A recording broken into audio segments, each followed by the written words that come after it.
ओम नमः सिद्धेभ्य। नमः श्रीवर्धमानाय निर्धूत कलिलात्मने सालोकानां त्रिलोकानां यद्विद्यादर्पणाय ते। श्री रत्नकरण श्रवकाचार्य ग्रंथ में संलेखना का अधिकार अपना चल रहा है।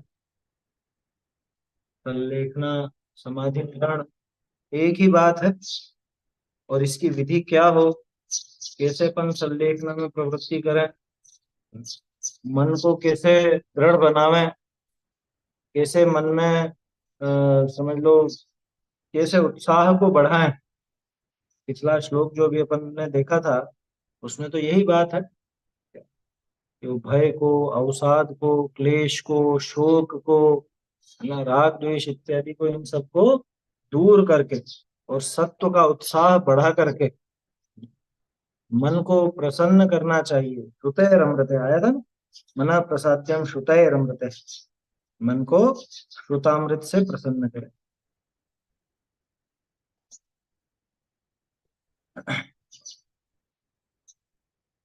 तो ये बात कल तक अपनी ये हो गई थी, इसकी टीका पूरी हो गई है ना। मृत्यु महोत्सव पाठ का यहाँ पे अब वचनिका यहाँ लिख रहे हैं, ये देखेंगे अब अपन। ये कहने को तो एक अलग ग्रंथ है, मृत्यु महोत्सव पाठ एक अलग ही पाठ है, छोटा सा ही, 18 श्लोक मात्र का, लेकिन ये प्रकरण के अनुसार बढ़िया है ना, यहाँ देखने लायक है।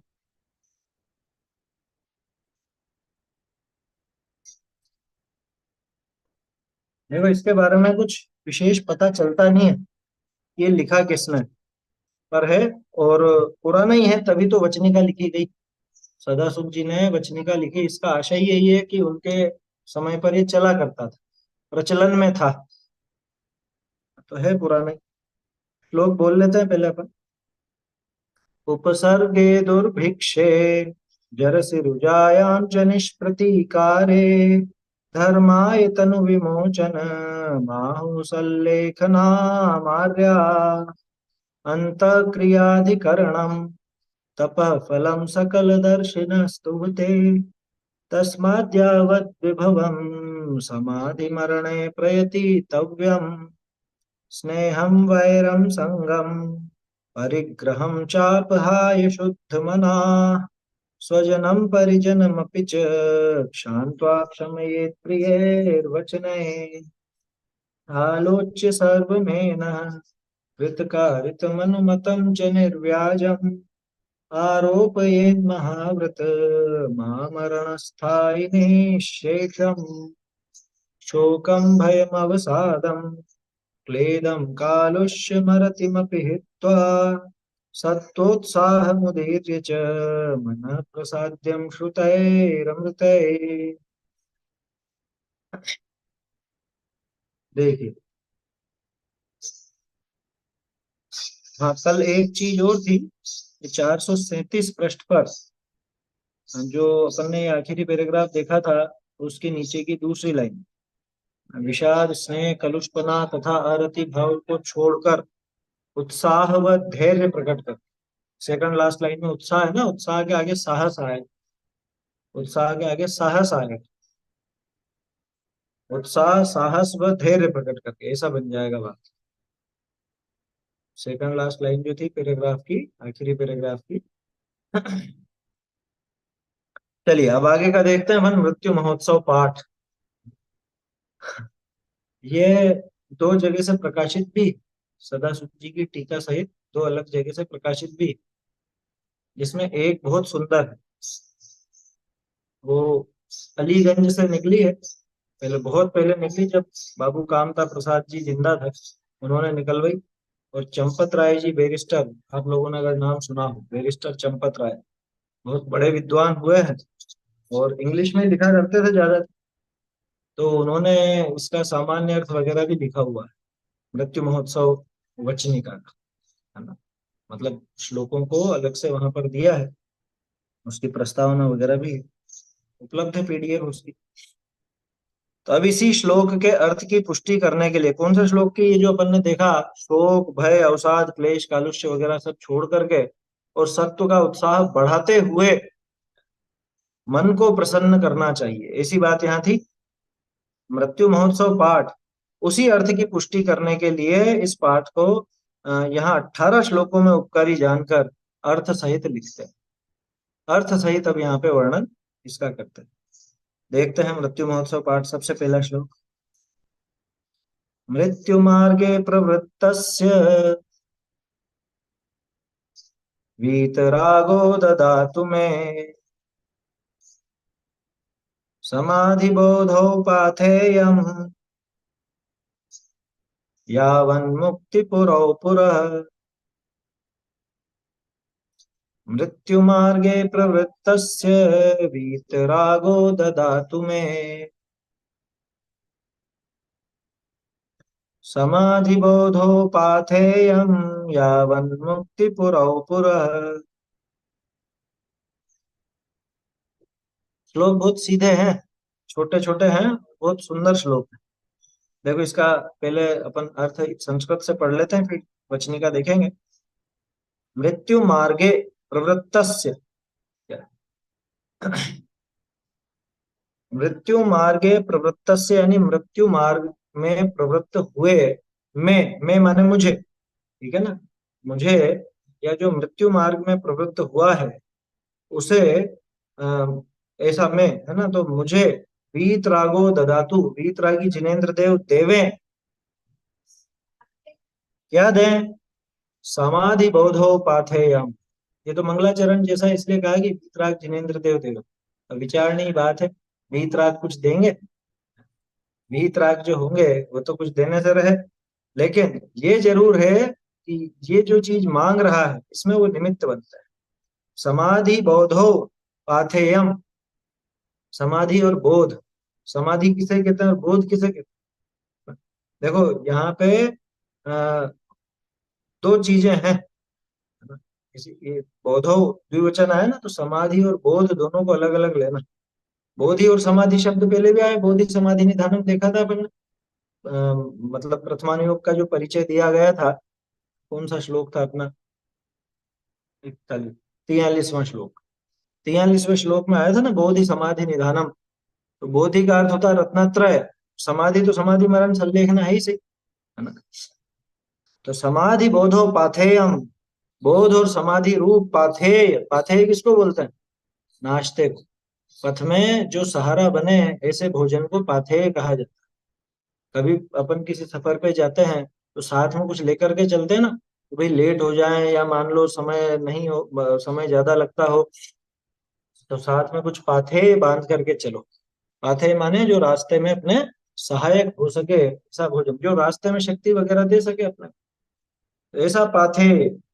अब वास्तव में ये जीव यहाँ से जब दूसरी गति में जाता है, तरह तरह के गतियों में भ्रमण करता है, संसार भ्रमण करता है, तो पाथेय क्या रखा साथ में, अगले भव में अगली गति में जाने के लिए कुछ साथ में रखा है नहीं। अरे हम एक शहर से दूसरे शहर में जाते हैं इसी भव में, तो ही अपन साथ में कुछ पानी नाश्ता वगैरह कुछ ना कुछ लेकर के जाते हैं, कि कहीं अटक जाए, कहीं कुछ हो जाए, कुछ थोड़ी देर लग जाए तो अपन खाना खा ले में, पानी पी ले में, लेकर के चलते हैं ना साथ में। कि हर जगह का पानी तो अपन पीते नहीं, तो अपनी बोतल साथ में होती है, अपना टिफिन साथ में होता है। ऐसे ही जब एक नगर से दूसरे नगर में जाने में इतनी सावधानी रखता है कि पाथेय बिना नहीं जाता, तो एक भव से दूसरे भव में जाने में पाथेय नहीं ले, तो ये तो इसकी ना समझी। क्या पाथेय ले, यहाँ कह रहे हैं समाधि और बोध, यही है बस पाथेय। क्या बाकी और कुछ पाथेय नहीं है, रुपया पैसा साथ जाने वाला है नहीं ना, महंगे महंगे आभूषण, ये सुंदर वस्त्र वगैरह, ये कोई साथ में जाने वाले है नहीं, कुछ भी नहीं जाएंगे साथ, ये पाथेय नहीं है। कि साहब हमारा किया हुआ तो जाएगा ना, कि वो तो सबके ही जाता है, उसको कोई पाथेय थोड़ी ना कहता। उसमें तो पुण्य पाप सारी चीजें हैं, कर्म और दूसरे भी बंधे हुए हैं। असली पाथेय तो ये, जिसमें ये जीव सुरक्षित रह सके, बलवान रह सके, असली पाथेय तो ये समाधि और बोध। समाधि यानी समाधि मरण, और बोधि यानी रत्नत्रय की प्राप्ति। रत्नत्रय की प्राप्ति हो उसका नाम बोधि। यावत जब तक मुक्ति पुरो पुरः, जब तक मुक्तिपुरी के समक्ष नहीं आ जाता, मुक्तिपुरी जब तक सम्मुख नहीं आती, तब तक ये वीतरागी जिनेन्द्र देव मुझे बोधि और समाधि रूप पाथेय प्रदान करें, ऐसी भावना भई है। और ये भावना कौन भरा है? मृत्यु मार्गे प्रवृत्त से, कि मृत्यु के मार्ग में, मोक्ष मार्ग नहीं कह रहे, ध्यान रखना, मृत्यु मार्ग, कि भैया मौत आई गई अब सामने, ऐसे मरने को जो चला है, मृत्यु मार्गे प्रवृत्त से, यानी कि जो मरने चला है, जो अब मृत्यु जिसकी नजदीक है, निकट है, ऐसे मृत्यु मार्ग में प्रवृत्ति करने वाले मुझको, हे वीतरागी जिनेन्द्र देव, आप जब तक मुक्ति नहीं मिलती मुझे, जब तक मैं मुक्ति के सम्मुख नहीं होता, तब तक बोधि और समाधि का पाथेय दो, बोधि और समाधि का मुझको नाश्ता दो, जो मैं साथ में ले जा सकूं। सम्यक दर्शन तो जाएगा ना साथ में। आप कहोगे साहब छूट भी जाता है, छूटता है तो खुद की गलती से छूटता है, कोई पहले आयु बंधी हो तो छूटता है। आम तौर पर तो ऐसा नहीं होता कि ऊंची गति हो रही हो और इधर सम्यक दर्शन प्राप्त करा और सम्यक दर्शन छूट जाए, वहां जाकर के छूटे तो इसकी गलती से छूटता है ना, बाकी यहाँ से लेकर के ही जाता। समाधि बोधो पाथेयम यावत मुक्ति पुरो पुरः, कितनी उत्कृष्ट भावना। और वो ज्यादातर तो क्या, कि जब तक मुक्ति नहीं हो तब तक आपके चरणों की प्राप्ति होती है, यहाँ चरण वरण की नहीं, जब तक मुक्ति नहीं हो तब तक मुझे ये पाथेय चाहिए, बोधि और समाधि। अब बोधि चाहिए तो अपने आप ही उसके जो व्यवहार कारण कहलाते हैं, निमित्त कारण अपन जिनको कहते हैं, वो देवशास गुरु तो अपने आप उपलब्ध होंगे ही हो। माने समाधि और बोध, बोधि, बोधि माने रत्नत्रय है ना, तो रत्नत्रय हमेशा आगे चलेगा, साथ में चलेगा, इसका साथ देगा, ऐसा पाथेय मुझे चाहिए। हे वीतराग जिनेन्द्र देव, ऐसा पाथेय आप मुझे प्रदान करो, ऐसा एक टिफिन दे दो क्या, जिससे मेरा मोक्ष मार्ग तक का रास्ता सुगम हो जाए। खैर मोक्ष मार्ग तो अपने आप वो बोधि में है, बोधि का अर्थ ही मोक्ष मार्ग की प्राप्ति, सम्यक दर्शन, सम्यक ज्ञान, सम्यक चारित्र की प्राप्ति को ही बोधि कहा जाता है, ऐसा। चलिए इसका अर्थ देखते हैं। श्लोक बहुत सरल है और छोटे छोटे हैं, भावना प्रधान है ना, इसमें तो भावना वैसी भाने जैसी है, बाकी कोई ऐसा विशेष इसमें दिक्कत आएगी नहीं।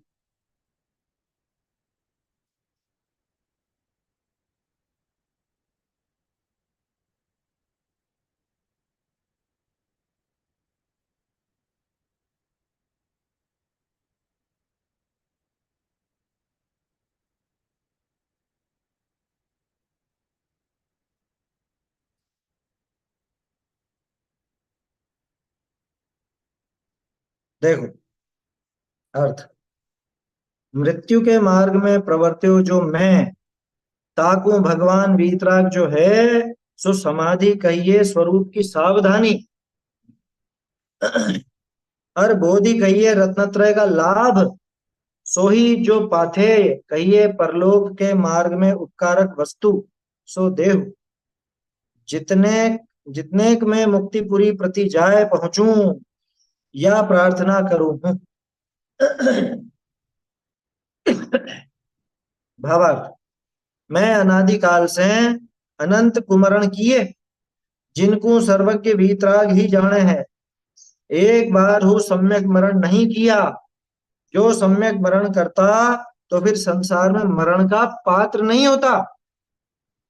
जाते हैं जहां देह मरी जाए और आत्मा का सम्यक दर्शन ज्ञान चरित्र स्वभाव है, सो विषय कषायनी करी नहीं घात्या जाए, सो सम्यक मरण है। और मिथ्या श्रद्धान रूप हुआ देह का नाश को ही अपना आत्मा का नाश जानता, संक्लेश ते मरण करना, सो कुमरण है। सो मैं मिथ्या दर्शन का प्रभाव करी, देह को ही आपा मानी, अपना ज्ञान दर्शन स्वरूप का घात करी, अनंत परिवर्तन किए, सो अब भगवान वीतराग सो ऐसी प्रार्थना करूं हूं, जो मेरे मरण के समय में वेदना मरण तथा आत्मज्ञान रहित मरण मति हो, क्योंकि सर्वज्ञ वीतराग जन्म मरण रहित भय है, ताते मैं हूँ सर्वज्ञ वीतराग का शरण सहित संक्लेश रहित धर्म ध्यान ते मरण चाहता वीतरागी का शरण ग्रहण करूं हूं। अब मेरे आत्मा को समझाऊ हूं। देखो आगे तो आत्मा को समझाने की बात है, वो फिर देखते हैं क्या कह रहे हैं यहाँ पे। हे वीतराग भगवान, मैं मृत्यु के मार्ग पर हूं। कौन? कौन है मृत्यु के मार्ग पर? हाँ? कि हाँ, जो मरने वाला है, जिसकी भी मृत्यु निकट आने वाली है वो। अरे अपन सभी मृत्यु के मार्ग पर हैं। क्या? ये जीव की जैसे जैसे आयु बढ़ती जाती है, अपन कहते हैं ना, बढ़ रहा है बढ़ रहा है, आयु बढ़ रही, आयु बढ़ रही है का क्या मतलब? देखो, ये जन्म का पॉइंट, ठीक है, ये मरण का पॉइंट। अब ये यहाँ पे जन्म लेकर के, अब यहाँ एक, दो, तीन, चार, पाँच, छः, सात, आठ, नौ, दस, ऐसे करते करते एक एक साल बढ़ता जाता। तो ये जो इसकी आयु बढ़ रही है, इसका क्या अर्थ निकला? ये दिख रहा है, यहाँ से यहाँ तक ये मरण के पॉइंट तक जा रहा है। ये किस मार्ग पर आगे बढ़ रहा है? हैं? मृत्यु मार्ग में ये प्रवृत्त हो रहा है ना। एक साल का हुआ तो एक साल और नजदीक आ गया उसके, 2 साल का हुआ तो और नजदीक आ गया, 3 का हुआ तो और नजदीक, 4 का तो और नजदीक, ऐसे ही 5, 10, 15, 20, 25, 30, हैं? और नजदीक आते जा। अंजलि जल सम जवानी क्षीण होती जा रही, वो कोई हिसाब है? क्या लिखा हुआ है? प्रत्येक पल जर जर जरा नजदीक आती जा रही। उन्होंने तो जरा लिखा, अपन तो कहें प्रत्येक पल ये मृत्यु नजदीक आती जा रही। आया समझ?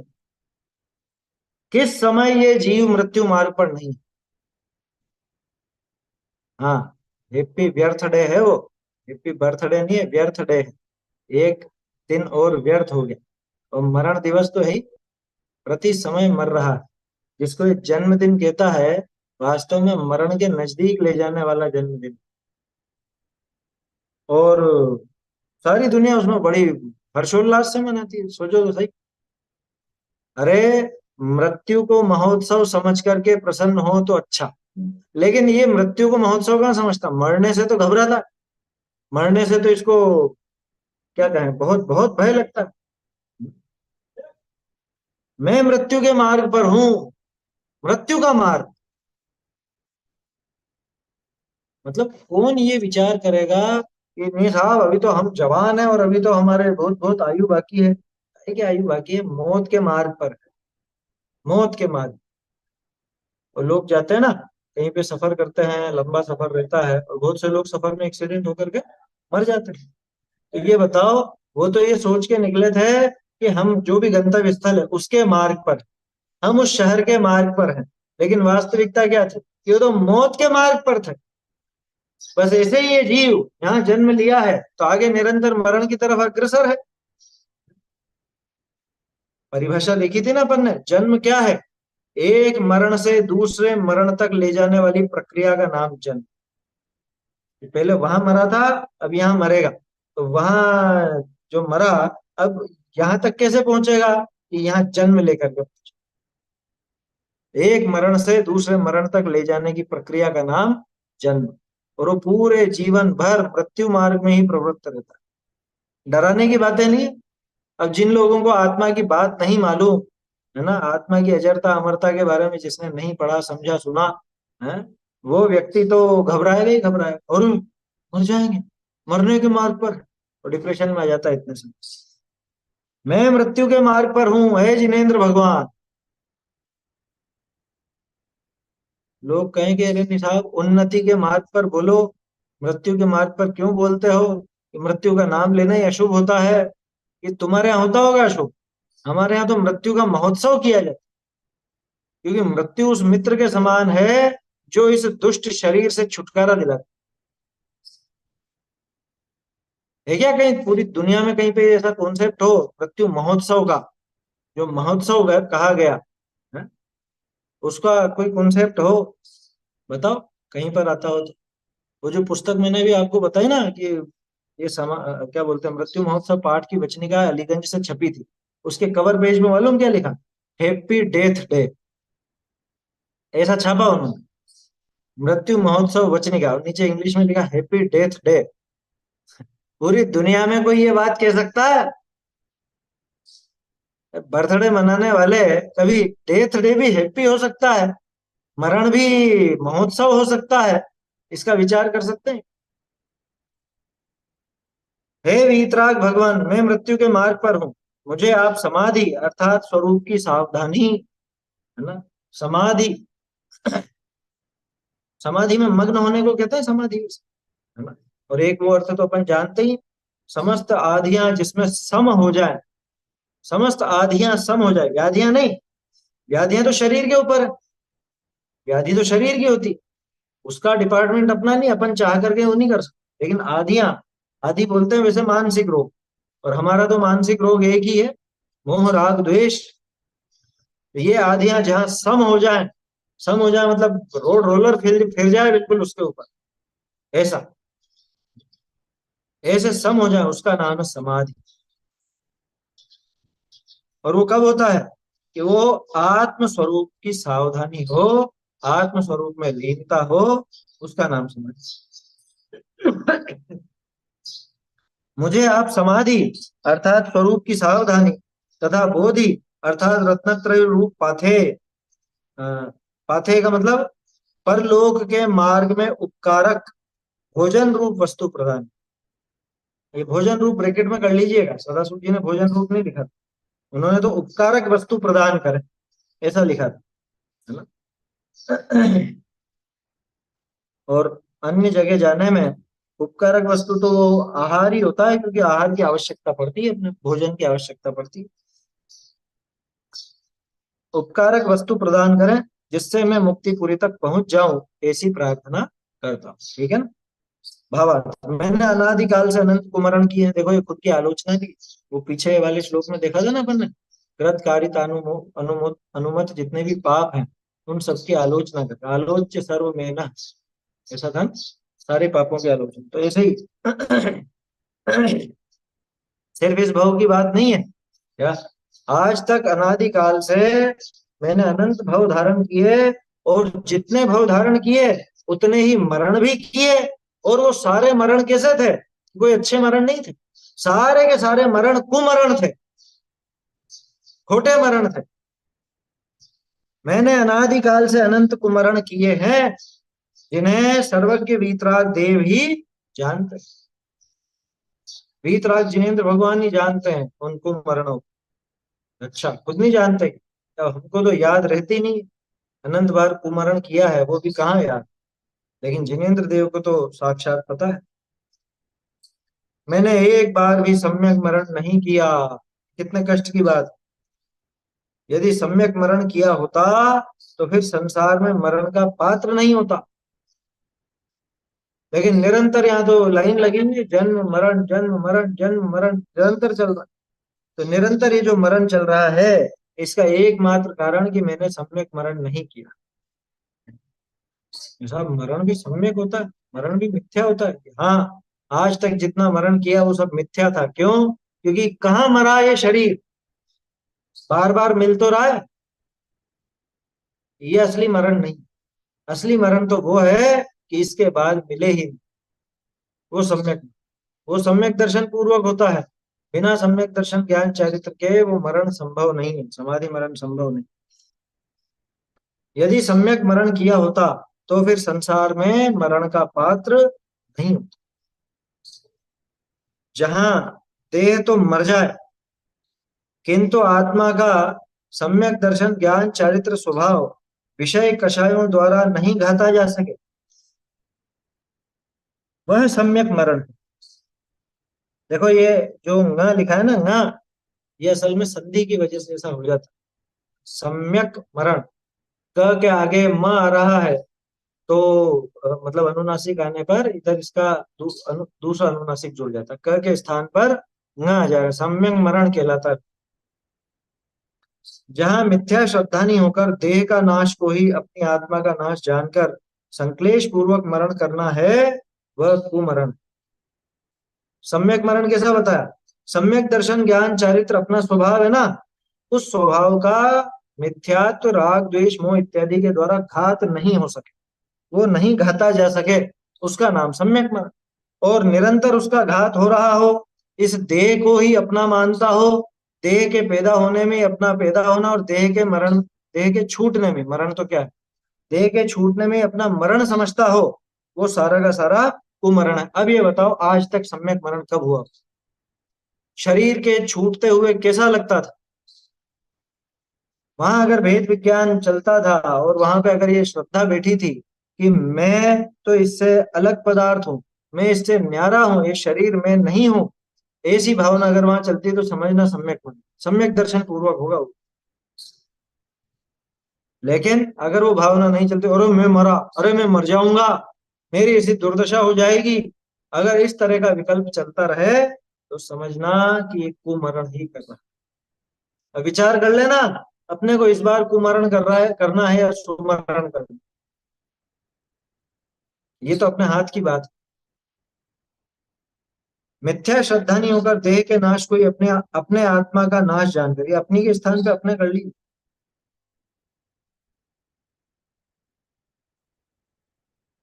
अपने आत्मा का नाश जानकर संक्लेश पूर्वक मरण करना है, वह कुमरण। अति संक्लेश भावते मर्यो, कि वो तो नरक जाने वाले की बात, अरे कोई भी हो तिर्यंच में ही जाता हो, संक्लेश भाव पूर्वक मरण करता, अति संक्लेश भावते मर्यो, वो कुमरण की निशानी है। मिथ्या दर्शन के प्रभाव से मैंने देह को ही आत्मा मानकर अपने ज्ञान दर्शन स्वरूप का घात करके अनंत परिवर्तन किए। मिथ्या दर्शन के प्रभाव से, मिथ्यात्व का प्रभाव ऐसा कि मैंने देह को ही आत्मा मान लिया। किसने मान लिया? कि देखा जाए तो पूरी दुनिया नहीं मान रही। ऐसे कौन से जीव हैं जो शरीर को आत्मा नहीं मानते? वो तो सिर्फ सम्यक दृष्टि जीव हैं। मैंने देह को ही आत्मा मानकर अपने ज्ञान दर्शन स्वरूप का घात करके, देखो, दूसरे को इतना प्रेम दिया और खुद के घर के जो ज्ञान दर्शन चारित्र आदि थे उनका तो निरंतर घात ही किया। होता है ना कई बार ये कि पड़ोसी का तो बहुत अच्छा लगता है बच्चा और खुद के बच्चे को का ध्यान नहीं रखता। बस वैसी बात है, ये जो शरीर है जो पड़ोसी था, है ना, इसी को अपना मानता रहा, इसको भला समझता रहा, इसको ही पोषित करता रहा और अपने ज्ञान दर्शन स्वरूप का घात करता रहा। उसकी वजह से अनंत परिवर्तन, एक परिवर्तन काल, पंच परावर्तन देखते हैं, उनमें से एक परिवर्तन ही अनंतानंत काल का होता है। और ऐसे अनंतानंत परिवर्तन मैंने किए। क्यों? कि देह को आत्मा मान, शरीर को आत्मा मान, ये कौन सा तत्व संबंधी भूल है? शरीर को आत्मा माना, ये जीव तत्व संबंधी भूल भी है और अजीव तत्व संबंधी भूल भी, दोनों एक साथ ही चलती हैं वो। देखा जाए तो सातों एक साथ चलते हैं, फिर भी ये दो तो एक दूसरे के बिना होती नहीं। भाई जीव तत्व संबंधी भूल कैसी होगी? कि जीव को अजीव मानने की अथवा अजीव को जीव मानने की, यही तो होगी। इसके अलावा और क्या भूल होती है जीव तत्व अजीव तत्व संबंधी? मिथ्या दर्शन के प्रभाव से, ये साहब क्या करें, अब इसका ऐसा प्रभाव छाया हुआ था, ऐसा नशा था, मोह महामद इसीलिए कहा जाता, ऐसा भयंकर नशा था कि इस नशे में मैंने देह को ही आत्मा मानकर अपने ज्ञान दर्शन स्वरूप का घात करके अनंत परिवर्तन किए। ज्ञान दर्शन स्वरूप का घात करके, जो मेरा स्वभाव था, जो वास्तव में घाता नहीं जा सकता था, लेकिन मैंने अपने उस स्वभाव का भी घात करके अनंत अनंत भव धारण किए, अनंत परावर्तन। अब आप वीतराग भगवान से ऐसी प्रार्थना करता हूं कि मेरा मरण के समय वेदना मरण व आत्मज्ञान रहित कुमरण नहीं होवे, कि वेदना ना हो। अच्छा, वेदना ना हो, ये अपन भगवान से प्रार्थना करें तो भगवान रोक देंगे वेदना, है ना? क्या लिखा है? कि वेदना मरण व आत्मज्ञान रहित कुमरण नहीं होवे, हे भगवान आप ध्यान रखना। क्या भगवान ध्यान रखेंगे?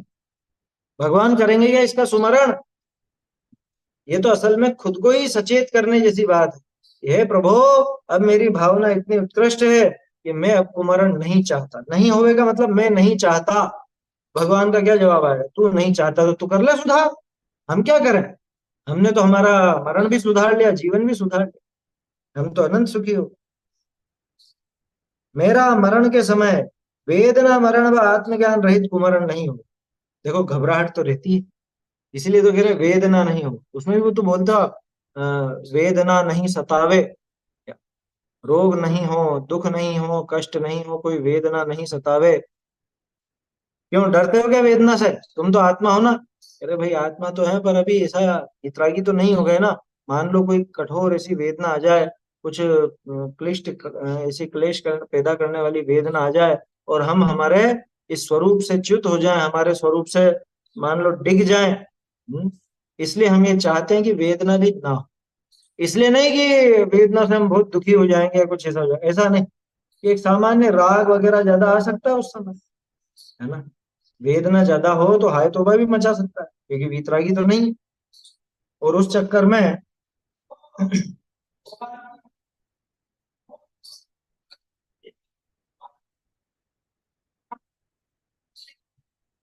देखो,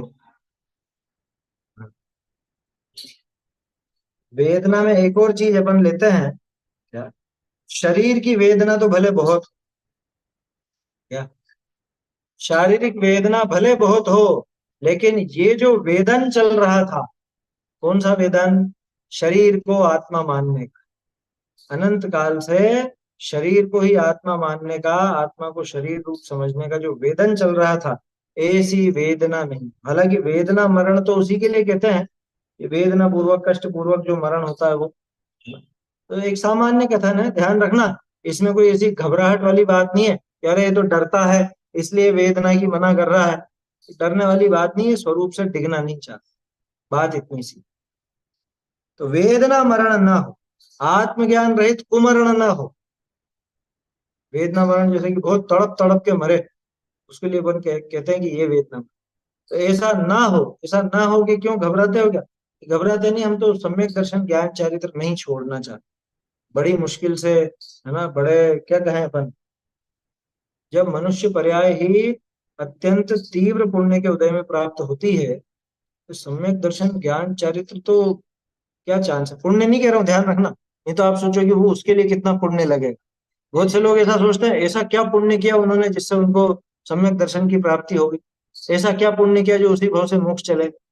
वो 923 पुत्रों के बारे में ज्यादा पूछते हैं लोग। उन्होंने ऐसा क्या पुण्य किया जो अगले भाव में मोक्ष चले। अगले भाव में मोक्ष जाने के लिए पुण्य नहीं चाहिए, पुरुषार्थ चाहिए, है ना। पुण्य तो बाहरी लौकिक सामग्री जितने तक है उसकी सीमा बस। क्या है? वेदना मरण व आत्मज्ञान रहित कुमरण नहीं होवे। यह एक लाइन जुड़ेगी छोटी सी। सर्वज्ञ वीतराग जन्म मरण रहित हुए हैं, अतः मैं भी, कितनी लाइन जुड़ेगी। सर्वज्ञ वीतराग जन्म मरण रहित हुए हैं, अतः मैं भी, आगे यही सही। अतः मैं भी सर्वज्ञ वीतराग की शरण सहित संक्लेश रहित धर्म ध्यान पूर्वक सम्यक मरण चाहता हूँ। ये वीतरागी जिनेन्द्र भगवान है ना, सर्वज्ञ वीतरागी देव है। तो वो वीतरागी सर्वज्ञ देव, वो खुद भी जन्म मरण रहित, और वो जब जन्म मरण रहित हुए, तो मैं भी उनके जैसा बनना चाहता हूँ। जिनेन्द्र देव की भक्ति का, उनके दर्शन का फल तो यही है ना, जिन दर्शन कर निज दर्शन पा। तो जिनेन्द्र देव जैसा ही मैं बनना चाहता हूँ। वो पूर्ण सुखी हो गए, मैं भी पूर्ण सुखी होना चाहता हूँ क्या। तो वीतरागी सर्वज्ञ जिनेन्द्र भगवान, वो जब जन्म मरण से रहित हुए हैं, तो मैं भी वीतराग सर्वज्ञ की शरण सहित, उनकी शरण लेकर के संक्लेश रहित धर्म ध्यान पूर्वक, यह सम्यक नहीं, वो क का न हो जाता है, पास में मिलाते हैं तो क का न हो सकता है, कोई बड़ी बात नहीं। तो वीतरागी सर्वज्ञ जिनेन्द्र देव, वो वो खुद जन्म मरण रहित हुए और तभी सुखी हुए। तो मैं भी उनकी शरण लेकर के संक्लेश रहित धर्म ध्यान पूर्वक सम्यक मरण चाहता हूँ। इसलिए वीतरागी की ही शरण ग्रहण करता हूँ। ये एक उसका तर्क हो गया कि साहब आपने वीतरागी की शरण ग्रहण क्यों किया, कि क्योंकि मैं इनके जैसा बनना चाहता हूँ। इनके जैसा कैसे बनेंगे? इनके जैसा बनने के लिए सम्यक मरण होना चाहिए। भली प्रकार से मरण हो, सम्यक मरण हो, तो ही वो काम का है ना। तो मैं सफल हूं, सरल है। अब मैं अपने आत्मा को समझाता हूँ। क्या समझाता हूँ? ये ब्रैकेट में आएगा, आत्मा ज्ञान शरीरी है ना। आत्मा ज्ञान शरीरी तो अतिरिक्त लिख दिया उन्होंने, आत्मा ज्ञान शरीरी है। ये अब मैं अपने आत्मा को समझाता हूँ। कृमिजाल शताकीर्णे जर्जरे देह पिंजरे भज्यमाने न भेतव्यम् यतस्त्वं ज्ञान विग्रह। कृमिजाल शताकीर्णे जर्जरे देह पिंजरे भज्यमाने न भेतव्यम् यतस्त्वं ज्ञान विग्रह। देखो क्या कह रहे हैं, कृमि जाल शताकीर्ण। कृमि यानी कीड़े, जाल माने समूह, कीड़ों के समूह से, आकीर्ण शताकीर्ण, शत शत शब्द इनकी संख्या के लिए है। सैकड़ों कृमियों के जाल से आकीर्ण, आकीर्ण माने थका हुआ, भरा हुआ, उससे बंधा हुआ, उसमें छाया हुआ। या अब ये जो शरीर है, ये शरीर कैसा है? ये शरीर सैकड़ों कृमियों के जाल से आकीर्ण, सैकड़ों कृमियों के जाल से। किसकी बात कर रहे हैं? कौन है आखिर? जर्जरे देह पिंजरे। ये पिंजरे नहीं होगा, पंजरे होगा मेरे ख्याल से, क्योंकि पिंजर शब्द नहीं आता उसमें संस्कृत में, और पंजर आता। अभी ढूंढारी मोड़ देख लेंगे अपन। देह पंजर है, देह रूपी पंजर में कैसा देह जर्जर हो चुका है। बुढ़ापे में तो जर्जरता आ ही जाती है ना। अब तो बुढ़ापा छोड़ो, युवावस्था में ही जर्जर होने लग गए हैं। बच्चे ही बूढ़े से होने लग गए अब तो। क्यों? कि अरे थक जाते हैं हम तो, इतना चलते हैं तो थक जाते हैं। कितना? 1 किलोमीटर भी नहीं चले, उसके पहले कि थक जाए। हैं? तो ऐसा कैसा मरियल सा हो गया है। ये तो बचपन में ही जीर्ण शीर्ण हो रहा है। जर्जरे देह पंजरे, जर्जर देह पंजर में है, और जो कि सैकड़ों कीड़ों के जाल से आकीर्ण है। क्या कह रहे हैं? भज्य माने, भज्य माने का मतलब जो भंजित होने वाला है, नष्ट होने वाला है। तो ऐसे नष्ट होने वाले उस देह पंजर में न भेतव्यम, भयभीत मत हो, डरना योग्य नहीं है। क्यों? यत तुम ज्ञान विग्रह, क्योंकि तुम तो ज्ञान विग्रह हो, ज्ञान से बने हुए हो। या कितना सुंदर तर्क है, कोई सोच नहीं सकेगी ऐसा तर्क निकल करके आए कि तुम्हें इस सड़ी सी देह में डरना नहीं चाहिए। क्यों? क्योंकि तुम तो ज्ञान से बने हुए हो, तुम इस खून मांस हड्डी से नहीं बने हुए। समझ में ही बात। भज्य माने न भेतव्यम यतस्तुम ज्ञान विग्रह, क्योंकि तुम ज्ञान विग्रह हो। विग्रह पुंज को भी बोलते हैं, तो तुम ज्ञान पुंज हो। विग्रह यानी एक संरचना को भी बोलते हैं। तो ये ज्ञान का विग्रह है। आत्मा कौन? ये आत्मा तो ज्ञान का विग्रह, ज्ञान से बना हुआ है। ठीक है, इसलिए तुम्हें डरना नहीं चाहिए। मतलब क्या कहना चाह रहे हैं वहां पे आचार्य कि अरे तू ज्ञान का पुतला है, तुझे किस बात का भय? ज्ञान और भय दोनों एक दूसरे के विरोधी हैं। जहां ज्ञान नहीं होता, वहां पर ही भय पैदा हो सकता है ना। अज्ञानी को ही भय पैदा होता है, ज्ञानी को भय पैदा नहीं होता। यही कारण है कि ज्ञान होने पर अपने आप निर्भयता आ जाती है। यही कारण है कि सम्यक दृष्टि निशंक होता है, निर्भय होता है, उसे भय नहीं रहता। हाँ, विग्रह माने शरीर भी होता है। विग्रह माने शरीर, ज्ञान शरीरी। ये सब सिद्धों की बात है, सिद्धों की नहीं, तेरी बात है। तू ज्ञान शरीरी है, औदारिक शरीरी नहीं है। ये औदारिक शरीर तो योग से साथ मिला हुआ है, लेकिन वास्तव में तू तो ज्ञान से ही बना हुआ है। ज्ञान पुंज है तू, ज्ञान शरीरी है तू। क्या? ऐसा ज्ञान शरीरी होने के कारण, ज्ञान से बना हुआ होने के कारण न भेतव्यम, तुझे डरना नहीं चाहिए। तू भयभीत मत हो, बिल्कुल डर मत। ये कोई दूसरा समझा रहा है क्या? अच्छा देखो, दूसरा भी कहे तो दिक्कत नहीं। दूसरा भी कहे, अगर कोई मरणासन्न हो, उसको जाकर के सुनाने लायक है। ये मृत्यु महोत्सव पाठ है ना, ये 18 श्लोक जो अपन देखेंगे, ये वास्तव में ऐसे जीवों को सुनाने समझाने लायक है। और खुद तो पहले ही पक्का करके बैठ जाओ, 18 ही तो है। एक स्तुति इससे बड़ी होती है, सकल ज्ञेय की स्तुति इससे बड़ी है। हैं? समझ में आ रही है बात? ऐसे तो जाने कितनी स्तुतियां याद होंगी, अनुष्टुप छंद ही तो है, याद किया जा सकता है।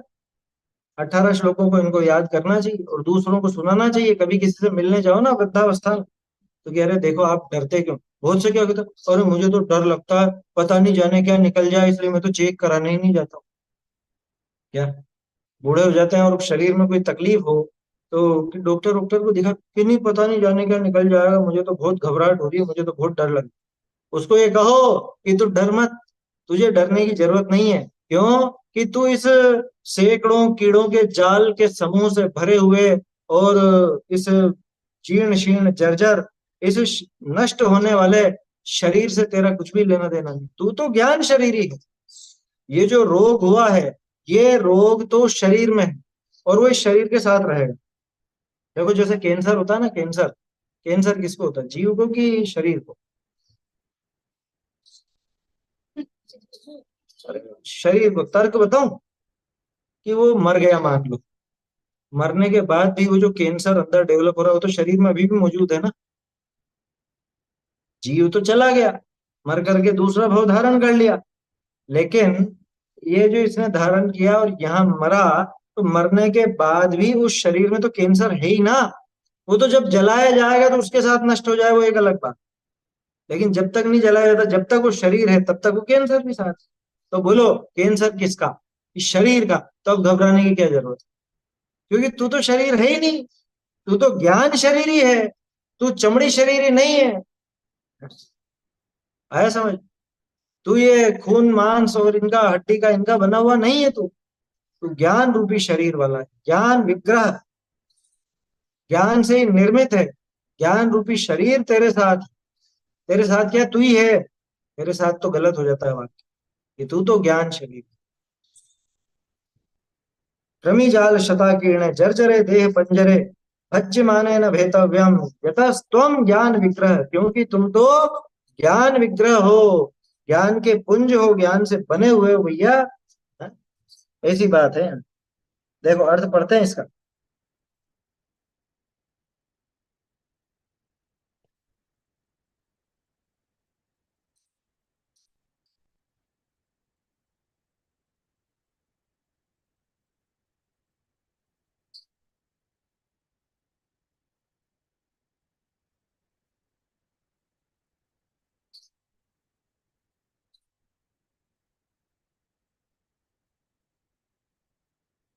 भो आत्मन कृमिनी के सैकड़ा जाल करी भरिया, कीड़ों के सैकड़ों जाल से भरा हो। अर नित्य जर्जर होए, जर्जरा होता यो देह रूप पिंजरा, इसको इसको नष्ट होते हैं तुम भय मति करो, जाते हैं तुम तो ज्ञान शरीर हो। भावार्थ, तुम्हारा रूप तो ज्ञान है, जिसमें ये सकल पदार्थ उद्योत रूप होए रहे हैं। और अमूर्ति ज्ञान ज्योति स्वरूप अखंड अविनाशी ज्ञाता दृष्टा है। और यह हाड़ मांस चामड़ामय महादुर्गंध विनाशी देह है, सो तुम्हारा रूप ते अत्यंत भिन्न है। कर्म के वस्ते एक क्षेत्र में अवगाह करी, एक से होए तिष्ठे हैं, तो हु तुम्हारे इनके अत्यंत भेद। और ये देह पृथ्वी जल अग्नि पवन के परमाणु का पिंड है, सो अवसर पाए बिखरी जाएंगे।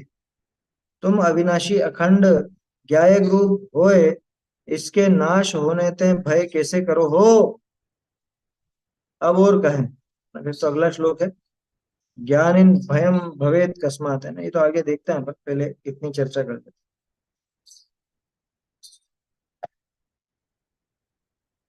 देखो क्या कह रहे हैं, हे आत्मन कृमि समूह के सैकड़ों जालों से, कीड़े सैकड़ों नहीं है, सैकड़ों कीड़ों के सैकड़ों जाल है। कहाँ पे? शरीर में। अरे खून की एक एक बूंद में जाने कितने जीव है ना। अच्छा, चलो उनको तो कृमि नहीं कहा जाता, कृमि तो कीड़ों को कहते हैं, जो पेट में हो जाए, हाथों में हो जाए, शरीर के किसी अंग में पड़ जाए, घाव वगैरह हो जाए तो वो कृमि का जाल। जैसे शरीर में नसों का पूरा जाल फैला हुआ, ऐसे ही वहां कीड़ों का जाल भी फैला हुआ। उसमें कोई विशेष आश्चर्य की बात नहीं। कीड़ों का जाल भी यहीं फैला हुआ है। कृमि समूह के सैकड़ों जालों से भरे नित्य जर्जर होते जा रहे इस देह रूप पिंजरे के नष्ट होने का तुम भय नहीं करो, कि तू घबरा मत, ये शरीर नष्ट होने वाला है। क्यों? कि तुम तो ज्ञान शरीर ही हो। है समझ?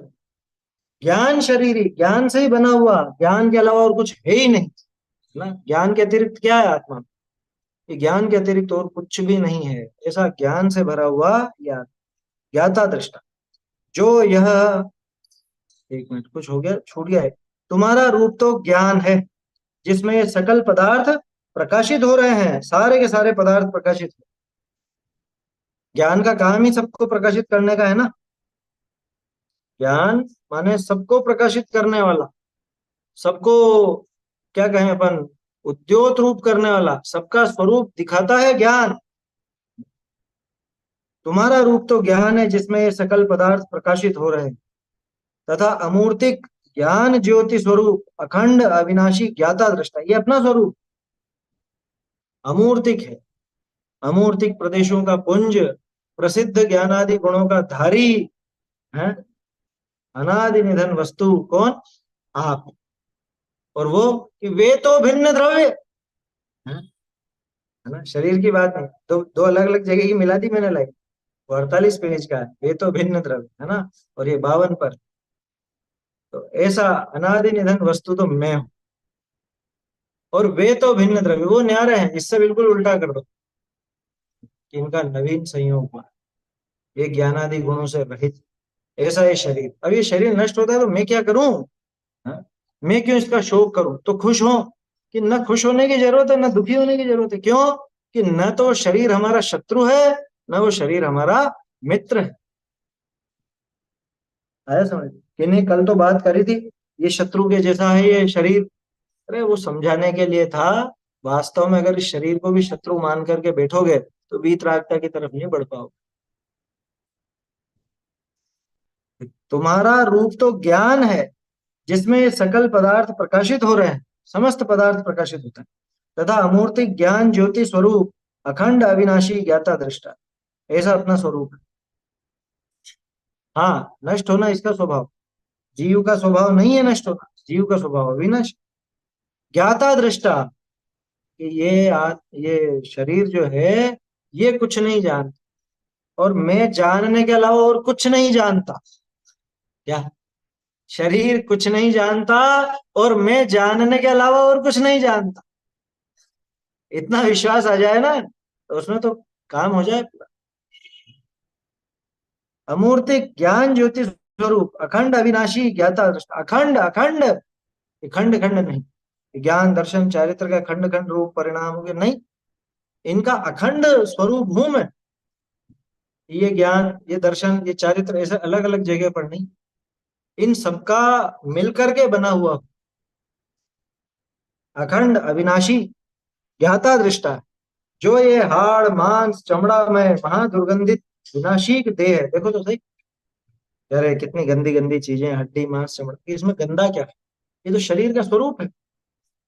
समझ में आ रही बात? देखो, जब वैराग्य धारण किया जाता है तो वो द्वेष नहीं होता, वो बिल्कुल जैसा है वैसा स्वरूप को स्वीकार किया जाता है। शरीर खूनमय है तो खून को स्वीकार किया जाएगा। स्वीकार किया जाएगा माने मैं हूं ऐसा नहीं, कि ठीक है वो तो शरीर की प्रक्रिया है, खून मांस हड्डी चमड़ी ये सब शरीर में होते हैं, हो, हमें क्या लेना देना? अरे उनमें हो चाहे नहीं हो, खून का पानी बन जाता हो या खून सफेद हो जाता हो, हड्डियां टूट जाती हो या बढ़ जाती हो, अरे वज्र वृषभ नाराज सहनन हो या कीलित सहनन हो, हमें क्या फर्क पड़ता है? क्योंकि वो सारा का सारा तो शरीर, और मैं शरीर नहीं हूं, मैं तो ज्ञान शरीर ही हूं। ऐसी बात आई ना। वह तुम्हारे रूप से अत्यंत भिन्न है, कर्म के वश से एक क्षेत्र में अवगाहन करके एक से होकर रह रहे, एक से होकर रह रहे, एक हो नहीं गए, एक जैसे लगते हैं पर एक हो नहीं गए।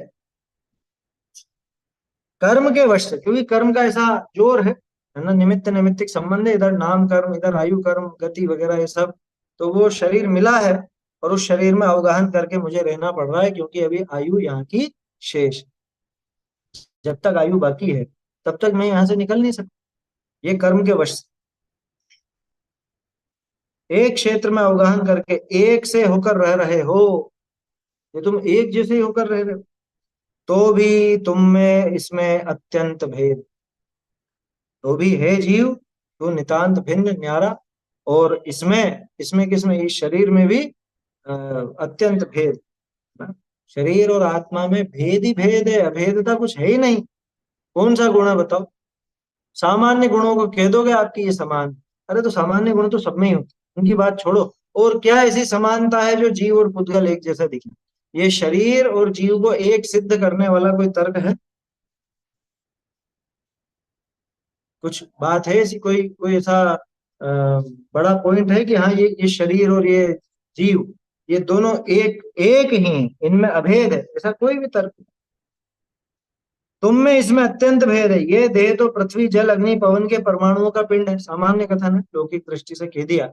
वास्तव में कोई पृथ्वी के परमाणु नहीं है, या कोई जल के आकाश के परमाणु नहीं। आकाश के कहाँ से होंगे? आकाश लिखा भी नहीं खैर इन्होंने। इन्होंने तो पृथ्वी जल अग्नि पवन लिखा, क्योंकि आकाश न्यारा द्रव्य है। बाकी के चार तो सब उद्गल ही हैं। पृथ्वी जल अग्नि पवन, इनके परमाणुओं का पिंड है, जो समय आने पर बिखर जाए। जैसे बालू रेत होती है ना, बालू रेत के तट होते हैं समुद्र किनारे, अब वहां बच्चे जाकर के उस रेत से ऐसा वो बना लेते हैं, मकान वकान और कुछ भी। अब वो टिकेगा? वो टिकने वाला नहीं। वो टिकेगा नहीं, एक लहर आई और बिखर जाए, क्योंकि भुरभुरा है वो तो। ऐसे ये भी बिखर जाता है, समय आने पर बिखर जाएगा। किंतु तुम अविनाशी अखंड गायक रूप हो। देखो बोल्ड करी रखी लाइन, ये उत्साह बढ़ाने वाली। मैं अविनाशी, देह विनाशी, मैं अविनाशी।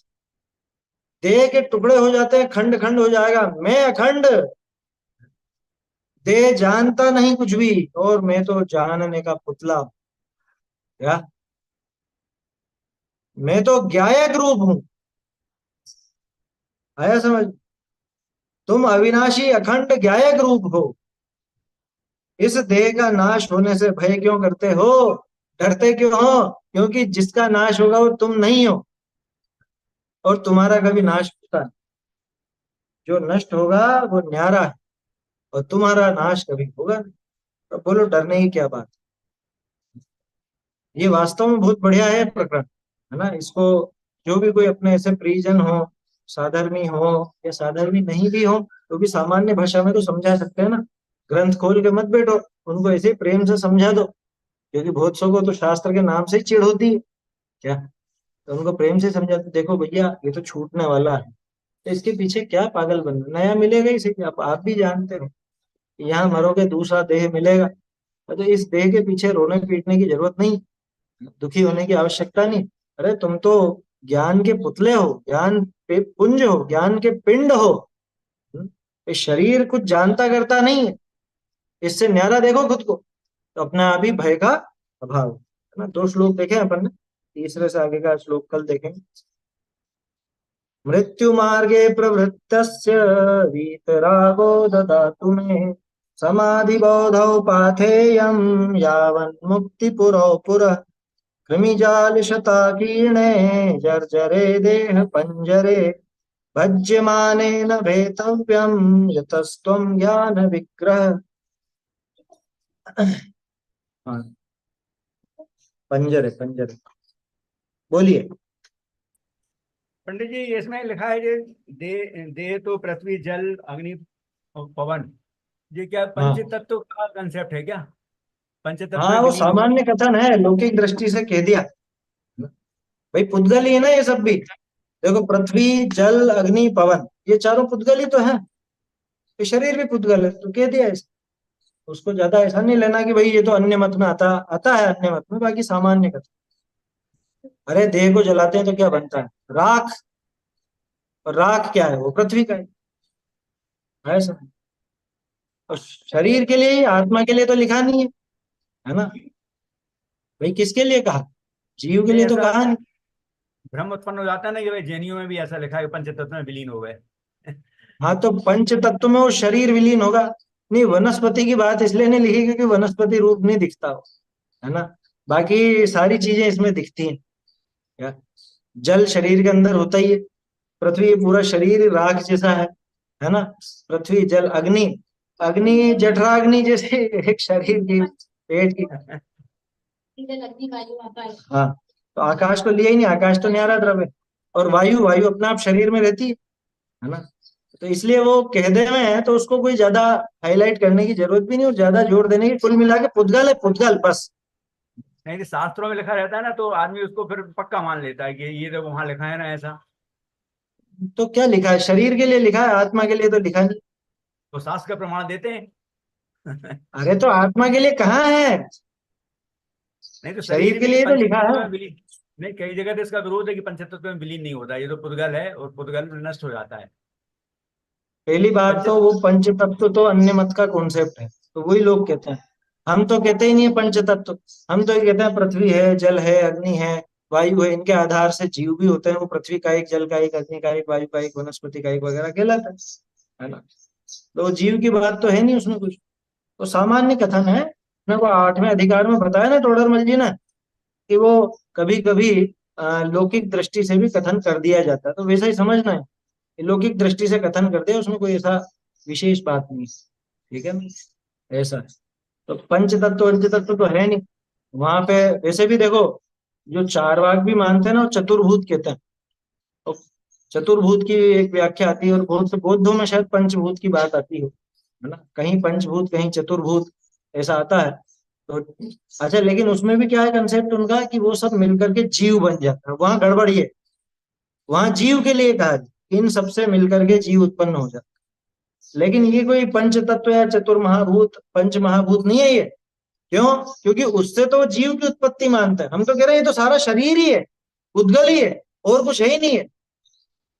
ये पृथ्वी जल अग्नि वनस्पति वायु भी कहा है, तो ये शरीर के लिए कहा गया, पुद्गल के लिए कहा गया, जीव के लिए नहीं कहा, है ना। तो उसमें कोई ऐसी दिक्कत वाली बात नहीं है। सामान्य कथन है, उसको उसी ढंग से लेना। ये तो व्याख्या में लिख दिया उन्होंने। कई बार लिखने में ऐसा आ जाता है भाषा में किसी किसी, तो उसको ऐसा हार्ड एंड फास्ट नहीं समझ। चैतन्य का स्मरण प्रतिक्षण ही करो रे, भव के अनंत दुख को क्षण में हरो रे, अक्षय अनंत निज सौख्य निधान पाओ, गाओ अरे नित इसी के गीत गाओ। वे प्राणी सुज्ञानी जिन जानी जिन वाणी, वे प्राणी सुज्ञानी जिन जानी जिन वाणी, जानी जिन वाणी मानी जिन वाणी, जानी जिन वाणी मानी जिन वाणी, वे प्राणी सुज्ञानी जिन जानी जिन वाणी, चंद सूर हो दूर करे नहीं अंतर तम की हानि, चंद सूर हो दूर करे नहीं अंतर तम की हानि, वे प्राणी सुज्ञानी जिन जानी जिन भाई, पक्ष सकल नय भक्ष करत है स्यादवाद में भाई, पक्ष सकल नय भक्ष करत है स्यादवाद में भाई, वे प्राणी सुज्ञानी जिन जानी जिन भाई, ध्यानत तीन भुवन मंदिर में दीवट एक बखानी, ध्यानत तीन भुवन मंदिर में दीवट एक बखानी, वे प्राणी सुज्ञानी जिन जानी जिन भाई, वे प्राणी सुज्ञानी जिन जानी